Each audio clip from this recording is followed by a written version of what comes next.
Estamos de volta com o programa Câmara Entrevista, hoje falando sobre seguros. No bloco anterior, nós falamos da alta nesse segmento. Cresce de um lado e preocupa de outro. Do celular ao avião, contratar um seguro é possível, mas exige por parte do consumidor uma série de cuidados. Ler o contrato é fundamental. Por que seguradoras têm preços tão diferenciados para o mesmo bem segurado? E o que fazer quando os serviços contratados não são cumpridos? Algumas das abordagens desse terceiro e último bloco do Câmara Entrevista, quando conversamos com o vereador e vice-presidente da Comissão de Direitos Humanos e de Defesa do Consumidor do Partido Novo, Matheus Simões. Olá, Matheus, mais uma vez, seja bem-vindo ao programa. Muito obrigado, João. Matheus, quando a gente fala de seguro, contratar um seguro, seja ele de que natureza for, não é, em definitivo, uma tarefa simples. Não é. Há uma série de detalhes que podem colocar o consumidor num problema maior do que o próprio sinistro que ele acaba de sofrer. Questões como a extensão da garantia, da cobertura, pré-requisitos para fruir daqueles benefícios, são apenas alguns dos detalhes que o consumidor tem que atentar para eles, para depois não passar raiva, franquias. Então, há todo um conjunto de detalhes no entorno da contratação ao qual o consumidor tem que estar muito atento. Agora, vamos estender um pouco mais essa história, por falar em extensão, né? Quando a gente fala de seguro e garantia estendida, são coisas distintas, né? São coisas diferentes. Na verdade, a garantia estendida é uma modalidade securatória, é uma modalidade de seguro, mas ela é um seguro que pressupõe um produto que estava coberto numa garantia comercial anterior e que agora mantém essas garantias para fins de extensão.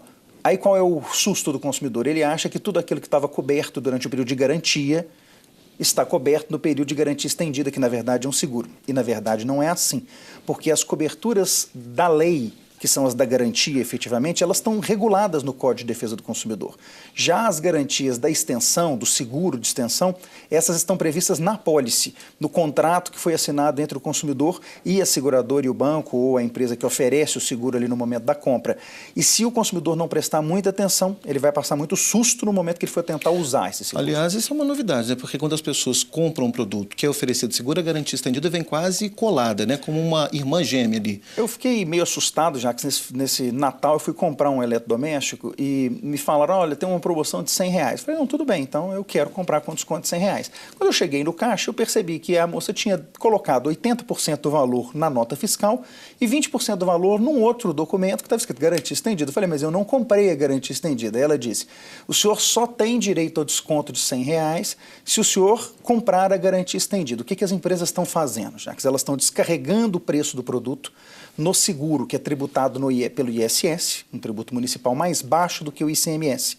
Então, há também uma manobra tributária por trás dessa oferta exacerbada de garantias estendidas que a gente tem enxergado por aí. O consumidor tem que ficar atento por conta da limitação do artigo 36 do Código de Defesa do Consumidor, que diz que a venda casada é proibida. Ele não é obrigado a levar a garantia estendida. Então, ele pode pedir naquele momento, falar, eu não quero a garantia estendida, você exclua ela, eu vou pagar só o preço do produto, efetivamente. Agora, do celular ao avião, Matheus, hoje em dia é possível fazer seguro de quase tudo. E para cada item é um critério diferente. Existem seguros ligados a desemprego. É interessante, esse mesmo é um seguro que eu assisti há algum tempo no PROCON, uma situação muito curiosa. Um consumidor comprou um seguro de desemprego porque aquilo foi vendido para ele por telefone. Olha o perigo disso, já que a moça foi falando, o senhor tem gente que depende do senhor. Ele falou, eu tenho um neto. Ele falou, pois é, o seu neto estuda. Mas e a faculdade? Ele faz, é privada? É privada. Ele falou, pois é, se o senhor não der conta de pagar, o senhor precisa comprar o seguro, Ele comprou. Só que o seguro é de desemprego e ele é aposentado, ou seja, ele comprou um seguro que ele não é capaz de usar porque ele não atende um dos requisitos da apólice, que é o de estar empregado para, no momento do desemprego, ter as coberturas que estão ali previstas. Então, desde esses detalhes que são mais graves, até pequenos detalhes como telefone celular, o que está coberto e o que não está, problemas de umidade, decorrentes do tempo, porque olha que coisa grave, estende-se a garantia por 3 anos, mas se o problema que você tem deriva do uso normal do telefone, não está coberto. Falou, mas eu comprei a extensão, vocês não deviam vender extensão se o produto tem problemas que aparecem nesse período. Tudo isso são dificuldades que a gente começa a viver agora, porque o produto, você disse bem, ele é novo, não faz tanto tempo que elas estão por aí. Agora, você tem toda a razão, você vai comprar uma passagem aérea, tem lá, compre o seguro. Você vai fazer compra de carro, você já sai com ele segurado hoje dentro da concessionária. Então, o seguro está tomando conta da nossa vida, isso já é uma realidade, especialmente nos Estados Unidos. São produtos que podem ser muito úteis se contratados com o mínimo de cuidado, atenção para aquilo que você contrata. É quase uma linguagem subliminar que pode levar o consumidor a pagar, comprar gato por lebre. Até porque a palavra seguro, garantia, ela já gera uma sensação de proteção no consumidor. Então ele acha que sempre que ele compra aquilo, ele está ficando mais protegido, quando muitas vezes ele está só pagando mais por alguma coisa que não tem nem como ele usar depois. E aí, quando a gente reforça essa história que você está falando do cuidado, muitas vezes as letras pequenas de um contrato gigante não são lidas por quem contrata um serviço dessa natureza. E aí o problema pode ser uma questão só de tempo. E olha que coisa grave, você fala de tempo para ler essas informações, tempo para a gente sofrer as consequências depois, quando o contrato é apresentado, né, Jacques? Porque não raramente o seguro é vendido e o consumidor não tem acesso a absolutamente nenhum documento. Nesse caso mesmo que eu lhe contava, eu saí da loja com um cupomzinho dizendo garantia estendida, um outro papel impresso solto com um site que eu deveria acessar depois para ler o que eu tinha contratado. Você veja, eu na verdade fui manipulado ali para fazer uma compra com desconto, acabei aceitando por conta do desconto, mas eu tenho certeza que eu não estou coberto, porque se eu tivesse coberto, tinham me contado ali naquele momento quais eram as garantias que eu tinha. O consumidor tem sido muito lesado nesse sentido. É uma atenção redobrada que ele tem que ter na leitura desses documentos. Agora, buscar a ajuda e o suporte de um advogado, um especialista no assunto, então, nesse caso, é fundamental. Especialmente quando nós estamos falando de seguros de valor mais altos ou de coberturas que estão ligadas a bens muito valiosos nossos. Os seguros residenciais ou de financiamento, por exemplo, que são mais graves, esses merecem mais atenção. Para seguros mais simples, o custo do advogado ou o tempo de acessar o advogado talvez não justifique. E aí o que eu recomendo? Muita atenção. Leitura. Consulte a internet. A internet é um excelente aliado do consumidor nessa hora, porque os sites como o Reclame Aqui e esses outros que catalogam reclamações de consumidores acabam nos alertando para o tipo de problema que pode aparecer no caminho. Agora, na dúvida, é melhor não fazer. Perguntar antes ou procurar se informar. E não contrate sem ver o documento. Mas nós não temos a apólice aqui. Então abre o site e me mostra a apólice. É dever do fornecedor esclarecer aquilo que ele está vendendo para o consumidor, sob pena, inclusive, do consumidor poder pedir o dinheiro dele de volta. Agora, com a sua experiência aí no PROCON da Assembleia, quais foram as principais reclamações assim observadas? Foram dessa natureza do que a gente está falando aqui ou existem outras? O maior número de reclamações ligadas a garantias e seguros que nós encontramos nos PROCONs estão ligadas a compras, a vendas veladas. O consumidor compra sem perceber que está comprando. Então, esse é o maior volume de reclamações contra seguros que nós temos hoje. A outra grande leva é de coberturas deficitárias, as coberturas que são menores do que a imaginação do consumidor ou a conversa do vendedor fez parecer no momento inicial em que o seguro foi adquirido. Então, esses são os dois grandes problemas.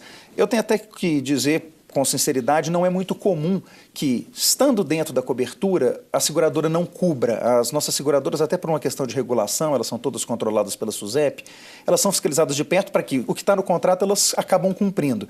A maior parte das reclamações é aquilo que o consumidor não entendeu que não estava no contrato e o maior volume é efetivamente do seguro que foi comprado sem o consumidor nem ver que estava comprando.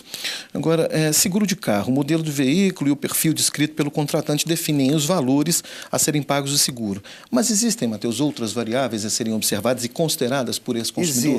Existem pelo consumidor e a seguradora toma uma série de outros critérios, como parâmetro, por exemplo, profissão, é um critério de risco, de medida de risco atuarial que as seguradoras usam, local de estacionamento do veículo, inclusive por bairros, se você morar em bairros diferentes de Belo Horizonte, pessoas com o mesmo perfil vão ter seguros diferentes por conta de índice de furto do veículo naquela região. O que me preocupa não é isso, porque isso tudo faz parte do cálculo processo, atuarial. Né? O que me preocupa são as restrições veladas que algumas seguradoras têm colocado. Por exemplo, pessoas que tiveram 1 ou 2 sinistros muitas vezes não conseguem renovar o seu seguro na mesma seguradora. Mas o mais estranho é que elas também não conseguem renovar em outras seguradoras, fazer seguros em outras seguradoras. O que revela para a gente a existência de uma troca de cadastros com fornecimento de informações contratuais do consumidor, sem que isso seja autorizado pelo consumidor ou controlado por ele para que ele possa verificar a verdade disso. Esses cadastros sigilosos, que os bancos já foram acusados várias vezes de manter e que as seguradoras vêm sendo acusadas recentemente, me preocupam. É preciso que isso seja regulamentado. Agora, Matheus, por que há uma variação tão grande de preços entre uma e outra seguradora, fora esses fatores que a gente sabe, de localização, do bem segurado, enfim? Muito cuidado com duas coisas. Primeiro, o que você está contratando é efetivamente um seguro? Existem associações de mútuo socorro que têm atuado em Belo Horizonte especialmente, que na verdade vendem um produto que não é um seguro, que é um compartilhamento de risco, como se todas as pessoas pusessem o dinheiro ali dentro de uma conta e quem precisa, por conta do sinistro, saca o dinheiro. Veja, essas associações não são reguladas pela SUSEP, pelo Banco Central, elas não estão sujeitas às regras às quais as seguradoras efetivamente estão sujeitas, e inclusive há quem discuta se o Código de Defesa do Consumidor protege esse sujeito porque ele não está comprando, ele está se associando a uma entidade, ele é dono daquela associação de alguma forma. Então, muito cuidado do consumidor para ele não misturar. Quando a diferença é muito grande, Jacques, é sempre bom desconfiar. É claro que existem preços diferentes, uma modulação de 15% até 20%, ela acaba acontecendo em decorrência do perfil do seguro que a seguradora quer. Muitas vezes ela não quer aquele tipo de seguro, ela sobe o preço dele, oferece, mas oferece a preço alto. Agora, diferenças de 100%, como a gente encontra em alguns casos, é questão, obviamente, de atenção do consumidor para ver se ele não está comprando gato por lebre, achando que está levando um seguro e, na verdade, entrando para um clube de compartilhamento de risco. Ou seja, a médio e a longo prazo, essa contratação desse seguro, por exemplo, especificamente de carro, por exemplo, ela pode se tornar um problema judicial e o dinheiro não chegar nunca na conta. Já que eu te digo o seguinte, não há nenhum problema para quem queira participar, desde que quem entre entenda o que está fazendo, porque o que me preocupa é a pessoa entrar achando que comprou um seguro e, na verdade, está entrando para um... antigamente, a gente chamava essas associações de associações de mútuo socorro, porque é isso mesmo, né? As pessoas ficam se ajudando ali. É uma operação arriscada e que demanda conhecimento e atenção. Se você viu que não é um seguro, não tem número SUSEP, entenda, isso não é um seguro, você não tem as coberturas legais de um seguro. Ok. Eu conversei aqui com o vereador do Partido Novo, o parlamentar Matheus Simões. Matheus, mais uma vez, muito obrigado pela sua presença aqui no Câmara Entrevista. Sempre bom bater um papo com você. E o programa Câmara Entrevista vai ficando por aqui. Mais uma vez, obrigado pela sua companhia e até o nosso próximo encontro.